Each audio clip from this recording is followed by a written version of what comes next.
Bagaimana nih tanggapannya mengenai asumsi Thailand yang menuding Singapura, wah kayaknya Taylor Swift dibayar sekian miliar rupiah agar tidak menggelar konser lain di negara Singapura karena melihat potensi ekonomi yang dibawa Taylor Swift sedemikian besar. Bagaimana Anda melihat ya Pak Sandi?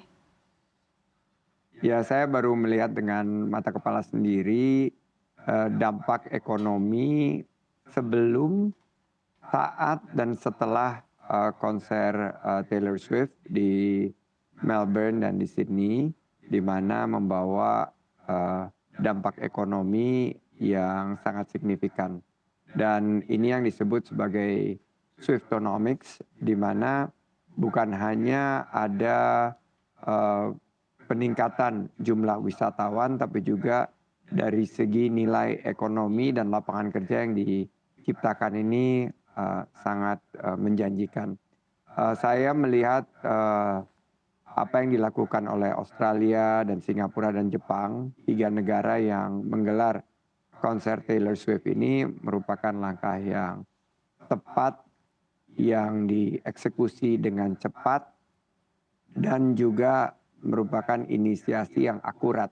Karena kemampuan Singapura, Jepang, dan Australia merupakan kemampuan entrepreneurial government, di mana pemerintahnya bekerja sama dengan dunia usahanya, bisa meyakinkan Taylor Swift untuk memusatkan konser hanya di 3 negara di Asia Pasifik ini. Karena kalau kita lihat, buat si Taylor Swift sendiri akan jauh lebih mudah dalam memobilisasi dan juga lebih mengurangi emisi karbon. Karena juga ada pengurangan daripada jumlah perjalanannya. Nah, ke depan saya melihat bahwa kita harus lebih cepat berinisiasi dan harus lebih tepat dalam berkolaborasi. Sehingga kita tidak saling menyalahkan Singapura, Jepang maupun Australia, tapi kita bisa bekerja sama. Bagaimana caranya mungkin ke depan ada aspek yang saling menguntungkan, di mana tidak hanya satu negara di ASEAN yang mengambil eksklusivitas, tapi kita bisa bergantian bekerja sama sehingga tidak berkompetisi yang tidak sehat, tapi juga berkolaborasi dengan tepat. Saya melihat 93 juta US dollar hasil yang dirasakan dalam konser Taylor Swift yang disebut sebagai Swiftonomics ini bisa kita kembangkan ke depan, karena di dunia ini mungkin yang memiliki kemampuan seperti Taylor Swift ada beberapa pelaku ekonomi kreatif seperti Coldplay dan lain sebagainya, sehingga ke depan kita bisa lebih memiliki strategi yang tepat sehingga juga bisa mendapatkan manfaat ekonomi yang bisa berdampak positif terhadap masyarakat. Iya, seperti yang Bapak sampaikan ya, sebenarnya nggak banyak yang bisa membawa dampak ekonomi sebesar Coldplay dan juga Taylor Swift. Tapi kalau misalkan kita berbicara secara general, sebenarnya potensi ekonomi apa yang bisa ditimbulkan dari hadirnya konser-konser tersebut, Pak Sandi? Jadi kalau kita lihat potensi ekonomi ini bisa didapat dari jumlah wisatawan Nusantara yang bergerak maupun wisatawan mancanegara yang masuk ke Indonesia saat ada konser misalnya yang besar-besar ya, kita lihat ya, festival Glastonbury 210.000 pengunjung, Tomorrowland 600.000, Coachella 750.000, dan band-band lokal juga seperti Dewa 19, Sheila on 7, Soundrenalin, Java Jazz Festival, Jakarta Warehouse Project, ada Heads in the Cloud.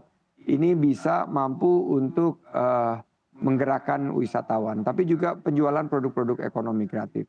Saya melihat dengan sangat akurat jumlah dari peningkatan penjualan produk-produk ekonomi kreatif. Penjualan daripada kafe-kafe dan restoran, dan yang menarik misalnya saat Coldplay, dampak yang mungkin tidak pernah terpikir sebelumnya adalah MRT Jakarta yang biasanya hanya 80, mungkin maksimal 100.000. Di saat Coldplay terciptalah rekor bahwa lebih dari 160.000 masyarakat kita menggunakan fasilitas transportasi MRT Jakarta. Jadi ini menunjukkan bahwa live event seperti diafirmasi oleh konsultan PwC adalah katalis dari pemulihan ekonomi dan total jumlah kalau dilihat dari 2024 seluruh wilayah global ini ada 68,7 triliun dolar dan ini merupakan compounded annual growth rate atau CAGR di atas 9 menuju 10% atau 4 kali lebih besar dari estimasi pertumbuhan pendapatan konsumen secara keseluruhan. Dan kami juga mendapatkan informasi Pak, belajar dari Swiftonomics yang lepas dari genggaman RI, akhirnya Bapak sempat menyampaikan akan menggelontorkan 2 triliun rupiah dana khusus pariwisata atau Indonesia Tourism Fund. Nah ini nanti akan digunakan untuk apa dan bagaimana ini bisa menggait konser-konser betul-betul hadir di Indonesia Pak? Jadi setelah kita pelajari, konser-konser yang besar itu merupakan hasil kolaborasi. Jadi Singapura ini pemerintah, dunia usaha, dan juga dewan, biro bekerja sama sehingga bukan hanya diberikan kemudahan perizinan, diberikan juga akses venue yang meyakinkan dan juga diberikan dana pendampingan. Nah ini yang Indonesia Tourism Fund yang sudah mendapat persetujuan dari Bapak Presiden. Kita ingin gelontorkan 2 triliun rupiah untuk menarik event-event berkelas dunia. Bukan hanya event musik seperti Coldplay, Taylor Swift, dan lain sebagainya, tapi juga event-event MICE, meeting incentive conventions exhibitions, meeting-meeting olahraga, atau event-event olahraga, sports tourism, event seni pertunjukan, festival budaya, konser musik bertaraf dunia, yang akan berdampak sangat positif bagi perekonomian kita. Dan juga untuk citra Indonesia atau nation building juga sangat positif. Oleh karena itu Indonesia Tourism Fund ini akan kita dorong untuk kesiapan ini di 2024, terutama untuk pemerintahan selanjutnya kita transisikan hingga nanti di 2024-2025 kita memiliki ekosistem yang jauh lebih siap untuk menyambut konser-konser yang turnya ini mungkin sudah diumumkan jauh hari sebelumnya, tapi kita harus bergerak cepat dalam sebuah konsep yang kita sebut sebagai Indonesia Incorporated. Nah, di sini nanti pemerintah tentunya akan bekerja sama dengan pemangku kepentingan agar kita tidak gigit jari, kita tidak terlepas lagi dari genggaman kita, konser-konser yang punya peluang untuk menggerakkan ekonomi kita.